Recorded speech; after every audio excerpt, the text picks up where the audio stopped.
Sporting Director at Mount Pleasant FA, Paul Christie, has dismissed reports that there is unrest in the camp of the Caribbean champions. TVJ Sports understands that head coach Theodore Whitmore has not been with the club since last week Thursday when they played Arnett Gardens at Drax Hall.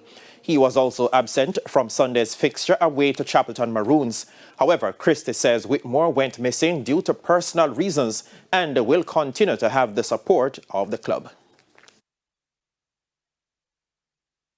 The technical staff, led by Mr. Theodore Whitmore and Mr. David Ferguson, continues to lead the chart at the Mount Pleasant Football Academy. There is absolutely no uncertainty, or there is no grey area where that is concerned. We continue to trust him, and he continues to deliver on the Mount Pleasant. Train keep on moving.